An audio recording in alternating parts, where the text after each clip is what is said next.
Welcome to episode 68 of the Real Talk podcast. I'm your host, Nathan, and I'm joined by Nevsh to Yeah. my left. Oh, hell yeah. Second ep of the year. Second ep. Nevsh, let's catch up. We've been chilling. You've been watching Yeah. any movies lately? So I've been watching some movies, but I finally got to finish a television show that I have been watching for like the past 5 months now. And that show is The Sopranos. This is a certified hood classic. It truly is. It truly Sopranos is a certified hood classic. Um, And I would pay money to be in your position and rewatch that final season for Yeah. the first time. No, the Because you final, only get to do it once. yes, final season really got me. I think more so than the other ones. It was kind of crazy though, reading more about it from David Chase. It was like the end all be all, how he led up to it, all the characters, their downfall, and it's just an all around great show. I really liked it. The ending, it really fucked with me. Really loved it. I still think about it, and I think the best way I can describe it is it's the best representation of death from any Amazing. media. It's I think that's how I would put it, because like there was this weird implication at the time when Sopranos ended, and people were like, "Wait, what happens?" It Yeah, was, but like what actually happens? there Like, was this weird thing, like people were like, they don't know what happened, so it's bad. Like when I went back Yeah. and did the research, like at the time, it was not well received. right? I think when people sit with it and they kind of realize, that there's no way to satisfy everybody with an ending of a show Yeah. like that, like one of the greatest shows of all time. Yeah, And I think the way they did it is the best way yeah. because think you so. fill that in. And it kind of sucks that shows had that reputation, because it wasn't just Sopranos that I think suffered from it, but I think a bunch of other shows during that time, maybe before and after that, ended, and a lot of people had that bad rap over it, even though there was more to it than that. It wasn't rushed. Hmm. It wasn't like a Game of Thrones where it was I agree, rushed. yeah. From what I've heard The from Game last of Thrones season of fans. Sopranos does Yeah. not feel rushed. No, it feels more meticulous than the other Yeah, seasons. I'd have to agree with you. So- Yeah, it's dealing with like a lot deeper like subject matter, Yeah. and it's not rushed at all. No. Most plot lines are deep. Yeah, loved it. I could talk about that all day, but our main topic actually for this specific episode, Nathan, was more just television series in general and how they've evolved. Yeah, so I got the idea for this episode because what I've been doing on this break is binge watching Tulsa King. Nice. Tulsa King, it stars Sylvester Stallone. He plays a mobster who just got out of jail, just finished doing 25 years and didn't rat. And he comes home and he's expecting to be greeted with a big party. And he's greeted by, his friends who are now old, his old mobster friends who are now Yeah. older. And are basically like, hey, like, it's not like how it was before in your time. Like, shit's different. Yeah. We're not making money like we used to. Like, there's no money to be made in New York no more. And you want to make some money, you got to go to Tulsa, start something up there. And he's like, what the fuck? Like, this is the reward I get. You know what I mean? Yeah. So, and then that kind of, kickstarts him going to Tulsa, and the two aspects. It's like Tulsa, him trying to do the mob New York stuff in Tulsa, and also him like trying to learn new technology. Yeah. Like in the first episode, I think it's hilarious. He passes by a dispensary. And he's like, wait, what are they selling in there? This shit is legal? How did they stay open? Right? Yeah. And it's like, in 25 years, this shit has changed, Times have changed. Times have changed. Anyway, it's a great show. I think it really showcases some range from Stallone. He steals every scene he's in. And I'd say it's a must watch for anybody fan of gangster films or fan of Stallone. Yeah. And that kind of gave me the idea of like, that kind of got me thinking like, damn, nowadays, a lot of traditional film actors are making a transition to TV shows. Yeah.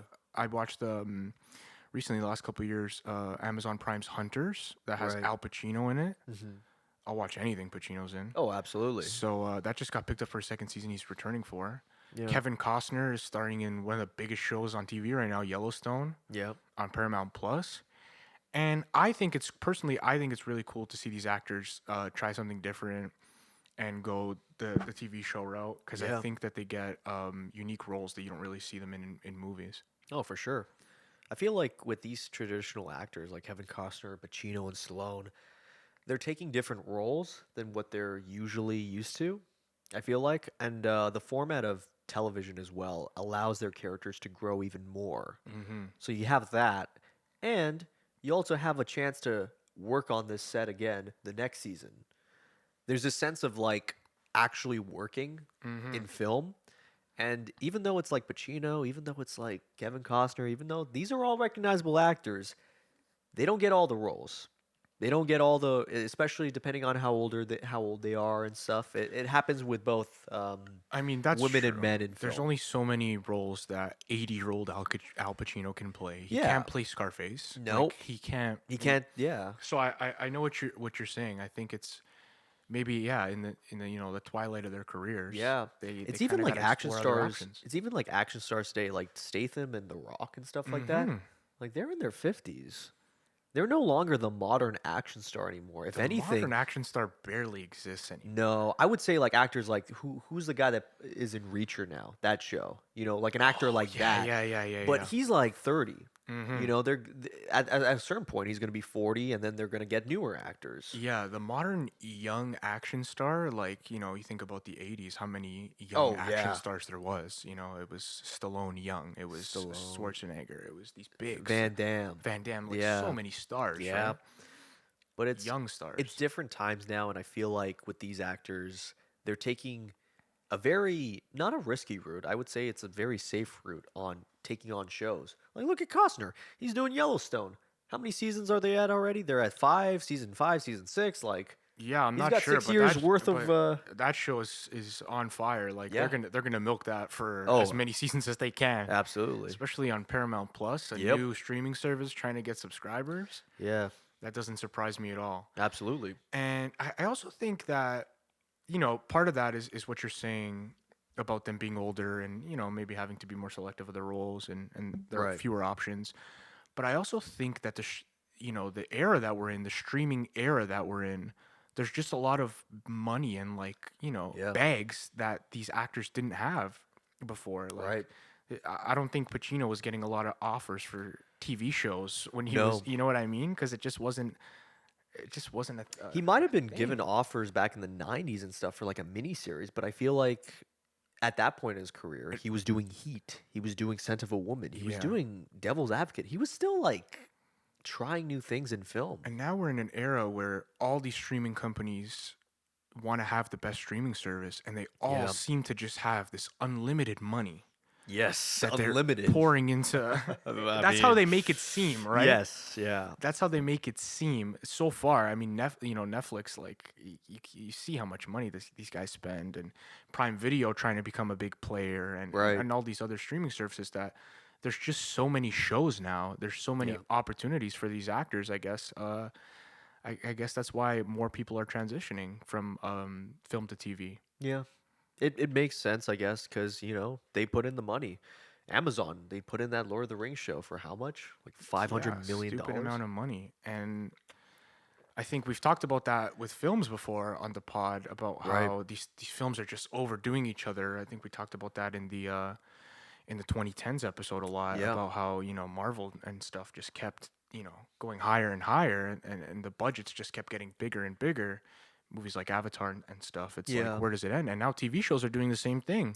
That's another interesting thing too. I know we didn't discuss it beforehand, but I felt like I remember reading an article when I think Indiana Jones 4 came out. This was during the Spielberg, George Lucas like resurgence of their franchises. Yeah. So you know how Lucas did the prequels, and then Spielberg's like, all right, I'll go back to making the fourth one, I Yeah. guess. And now he's not directing any of the Indiana Jones films. But regardless, I think there was an interview with both of them saying like the bubble's gonna pop at some point with these films, where it's like you're going to have a movie that costs so much money and flops so hard that the studio will never recover. They'll Yeah. literally just go down the drain, and then that's it. Yeah, like how many of these all-in bets can Yeah. you make? Like, with James Cameron, Yeah. like with Avatar, he's making an all-in bet, and so far it looks like it's gonna pay off. Oh yeah, for that one. and in that particular franchise, it'll pay off. But like Yeah. you said, there's gonna be a movie yeah, that the execs think there's no way it can lose. Let's Right. go all in again. Yeah. We've got a good track record of going all in, and it's not gonna win. that's the bad way of betting with some films. I Yeah. feel like back in the day, like the 70s and 80s, what studios would do was they would be like, okay, here's our chips. We'll give a little bit to this filmmaker, we'll give a little bit to that, we'll give a small amount to the student filmmaker Hmm. and see where it goes. And then out of the 6 filmmakers, 4 of them give them a profit. And they're like, "Yep, we're good." You Yeah, know? they were diversifying their portfolios. Absolutely, because Yeah, back so in to the day, speak, it's yeah. like the highest grossing film in the 70s. Like, you look at the inflation, and even with the inflation, their budgets were like, if it was made today, $20 million. Yeah, Highest which grossing is film. You'll never see that. no, You'll you'll never see a never $20 see million that. film make that much money, let alone make a profit in theaters. Yeah, you're Like, 100% come on. right. Or even make it to theaters. The- Like you'll the- never see it. The mid-budget film no longer exists, and I feel like they've Yeah. transitioned that to streaming platforms. They're like, we'd rather put in 30 million on a show than a movie in theaters, Mm-hmm. which I think we talked briefly about with Obi-Wan and how they handled it. Yeah, I mean the Kenobi show on Disney Plus. I enjoyed it, but Right. there was the way I feel about that show is it really could have been better. Like there was Yeah. some filler episodes. Like I Yeah. felt like some episodes were masterpieces and some were filler. And when I did some research, I found out why is because it was written as a feature length film, Yeah. a regular movie, and was then broken up into these episodes. And obviously, they have to add some filler, Yeah. which is why you get like young Leia getting kidnapped twice Exactly. in a row. They save her and then she gets kidnapped again in the next episode, and you're like, really? Like, I want to Yeah. see fucking Obi-Wan. Like, Yeah, they did the same with Boba Fett, right? Where it's like, oh, the book of Boba Fett. And it's like, wait a minute, there's an episode where Boba Fett's not even in the fucking show. but to me, it was like with this source material, Obi-Wan Kenobi, Ewan McGregor returning for the first time since 2003. Yeah. Hayden Christensen returning since the first time since 2003. 3, 5, yeah. Or sorry, Revenge of the Sith came out in 05, I think. 05. But still, yeah. A long A time. long fucking time. Yes. Almost 20 years, whatever. Right. So how do you lose? You know what I mean? It seems like one of those like almost like a No Way Home situation. Like how do you lose? Yeah. But it just seemed like I just wish I saw the film version of it. Yeah.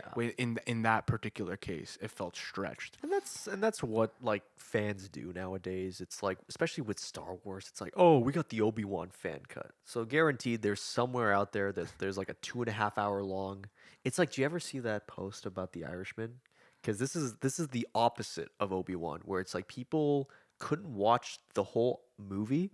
So what they did was they did chapters. That pissed me off. What the fuck was That that? fucking pissed me off. The fuck is that If shit? you watch The Irishman in chapters, what the fuck are you doing? They put like a little like, oh, imagine the Irishman but on Quibi. It's like, hence why Quibi is gone. Yeah. Nobody fucking I watches saw that. People platform. were making graphics like, oh, watch from this time to No. 23:05, and then You know what the original of that was? It was called an intermission, and it happened during the middle of the film so that you Yeah. can go to go to the washroom or whatever. That's literally what films used to do when their time lengths were beyond 3 hours. yeah, Understandably. bring that They- shit back. Fuck yeah. Is that like not a good idea? Like I mean, I guess maybe there's not too many films coming out that are over 3 hours. I thought Avatar was going to have it because that was 3 hours.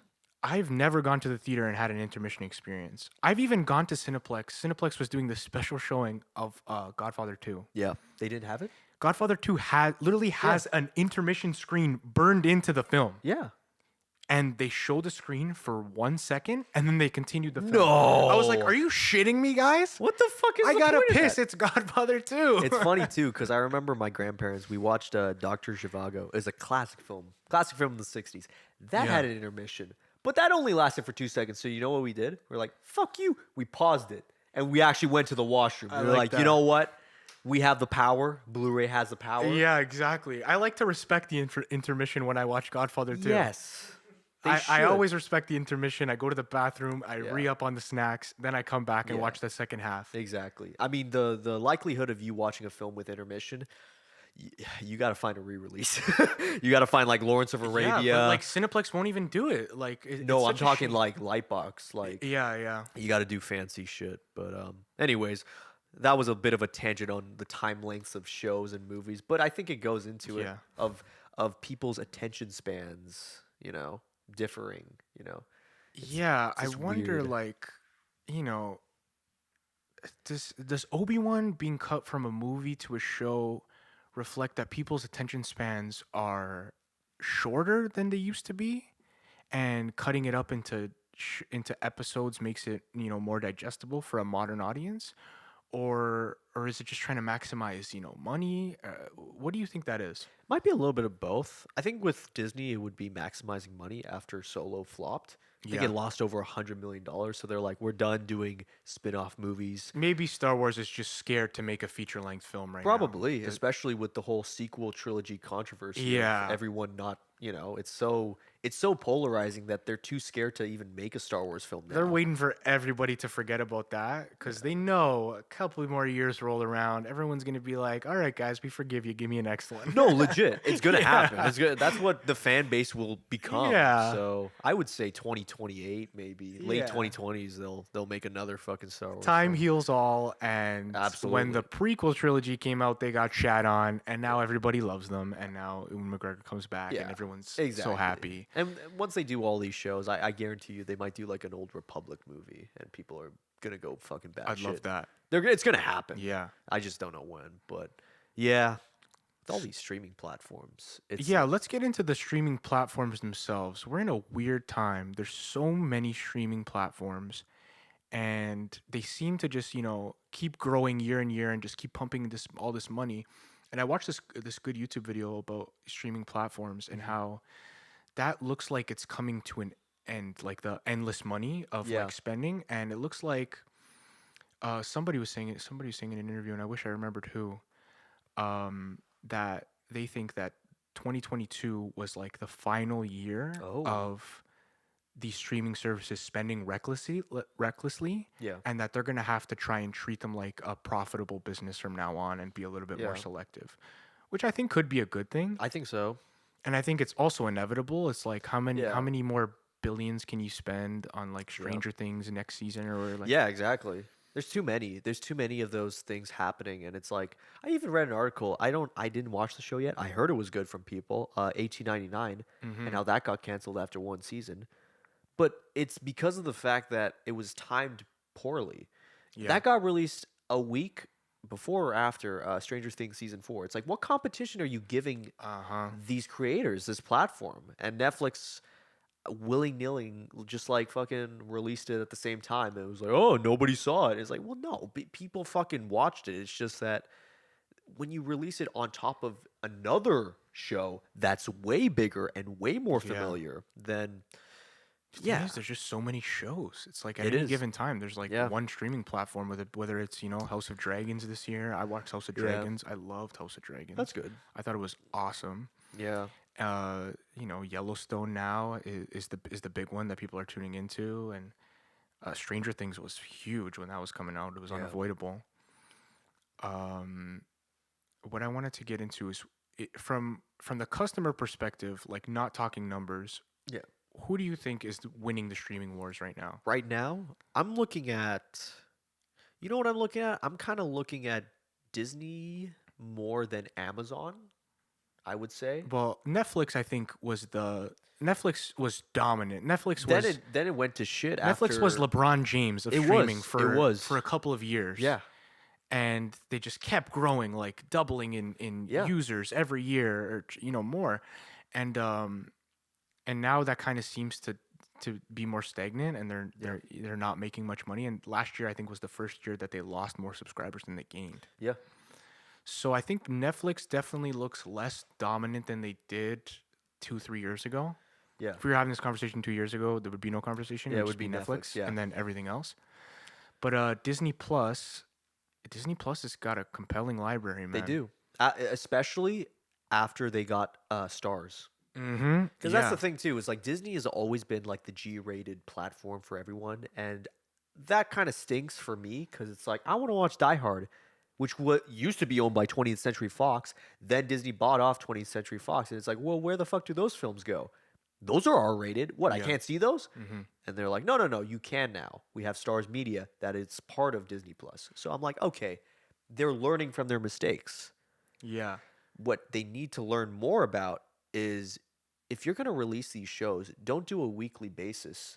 If other shows like Netflix, what they used to do was release the entire show. Yeah. that is still something Netflix does that Amazon and Disney don't.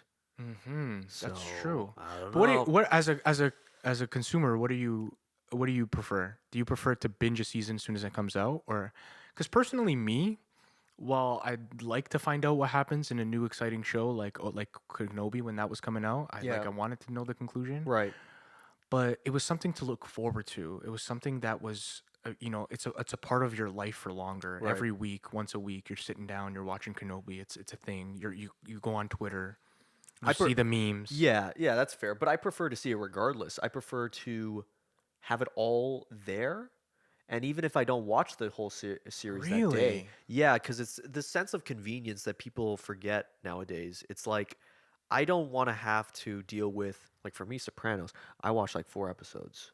Just like, boom. I Yeah. know it's fucking long, but I have that opportunity. I have that convenience. So I would say the same about shows nowadays. I understand why they do the weekly format. Yeah, it becomes more like a part of like culture. Like people are just talking about it for longer, and I think that serves shows like Kenobi well. Yeah. But that's interesting that you prefer to have the whole season. I think it's because of the movie mentality within me. Because I prefer movies over shows Yeah, me too. Of due course. to the fact that like I can finish a story, the movie, and move on. With a TV show, you got to put a lot of fucking dedication into it if you want to.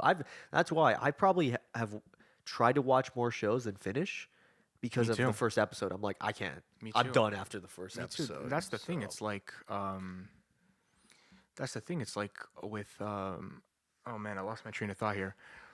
With movies, like you Yeah. watch a bad movie and you're like, oh okay, that was kind of shit, like Yeah. whatever. But if you commit to a bad show, it hurts. Yeah, you can't do that. You feel fucking You yeah. can't You're just gonna let it go. Yeah. A bad movie you'll watch to its conclusion and you'll be like, oh yeah, I watched.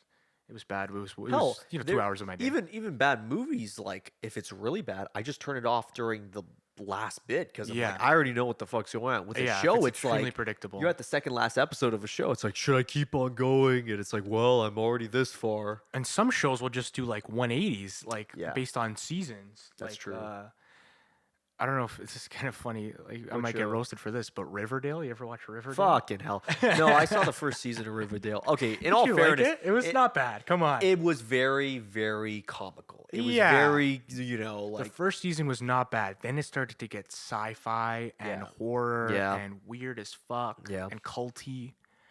They had these like cult storylines, and it lost me. You know what the saddest thing about it is? I feel like I used to read a few of those Archie comics. Like, they're not that far off. No, Like, it was Archie- a cool Archie- nod to the Archie comics that But, I like- also grew up But reading. Archie in and of itself, like that concept was very silly. Yeah, So of the course. fact that they tried to make it grounded while also being goofy, I don't know. I don't know what the fuck's the CW was smoking, but like they It was just profitable. I think made that's just a 7 classic. seasons, It's I just a think? classic Yeah. situation of it just being profitable yeah, and them stretching it. But if it was 1 or 2 seasons, it would be known as a great show. I think. that's fair.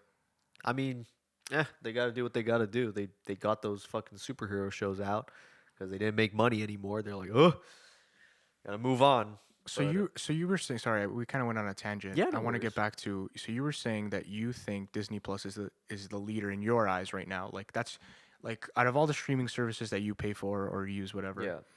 You think that's the one that's worth your money, and if you could only pick one, which one is it? Gonna Oh be Disney fuck! Plus? Is it Disney Plus? I think so. I think it's just a variety that they've been getting. I'm not saying there isn't anything to improve on within Disney Plus. There is, but you compare it to the other streaming platforms, and it's just like everyone else is focusing on different issues, whereas Disney has focused on the ones that people notice quickest, like Stars Media, rated R films. You can get that now. Oh Yeah. look, there's Star Wars. Oh look, everything. Even the platform is organized very well. Beautifully. The love UI it. is Yeah. amazing. Whereas with Netflix and Amazon, it feels messy in comparison. Uh huh. I know what you So- mean, and like yeah, they did because when I first got Disney Plus, it was it was just kids shit. It was like, oh, Yes. cool, I get to watch the shows I used to watch on Family Channel or Yeah. watch some Disney movies I grew up watching. Yeah. But that kind of wore off quickly. Yeah, You don't want to buy a streaming service just for nostalgia. yeah, that's And then they, like you said, they addressed that pretty quickly. They got the rated R stuff. They Yeah. got movies that as adults actually want to really watch. exactly. and are excited about. So I mean, it's hard to beat them with the IPs they have, right? But I do think Netflix has brought us some great original content, Yep. and it'll be interesting to see where it goes. Somebody's got to win the streaming war. I think.